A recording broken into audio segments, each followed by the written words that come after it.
বন্ধুরা, বর্তমানে দেখছি সবাই একটু স্ট্রেস ফ্রি থাকতে চায়, সবাই একটু চাপ মুক্ত থাকতে চায়। তো চাপ মুক্ত থাকাটা তেমন কোনো ব্যাপারই নয়, এটা একটা ডাল ভাত ব্যাপার। তো এর কয়েকটি স্টেপ আছে আমার কাছে। তো স্টেপ নাম্বার 1, আপনার অফিসের বস যখন আপনাকে এক গাদা কাজ এনে বলবে কাজগুলো একটু করে দাও, তো তখন আপনি বলবেন, স্যার কাজ তো আমি করতেই পারি, কিন্তু আমার হয়ে কাজগুলো যদি একটু আপনি করে দেন তাহলে আমার স্ট্রেসটা একটু কম হয় আর কি। অফিসের বস আপনাকে এমন স্ট্রেস ফ্রি করবে, কাল থেকে আপনাকে আর অফিসেই যেতে হবে না, পার্মানেন্ট রিল্যাক্স করতে পারবেন আপনি। স্টেপ নাম্বার 2,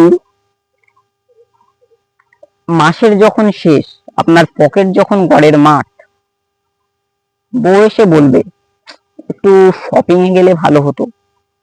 একদম প্যানিক করবেন না, চোখটা বন্ধ করুন, গভীর শ্বাস নিয়ে বলুন আপনি মুকেশ আম্বানি। চোখটা যখনই খুলবেন তখনই দেখবেন বউ ঝাঁটা হাতে দাঁড়িয়ে আছে। তখন হঠাৎ দৌড়ানোর যে কার্ডিও এক্সারসাইজটা হবে, সেটা আপনার সব স্ট্রেস ঘাম হয়ে বেরিয়ে যাবে।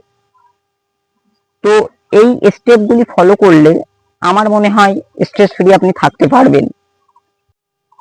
তো ভিডিওটা যদি ভালো লাগে তাহলে অবশ্যই ভিডিওটিকে লাইক এবং চ্যানেলটিকে সাবস্ক্রাইব করবেন, না হলে আমার আবার স্ট্রেসটা বেড়ে যাবে।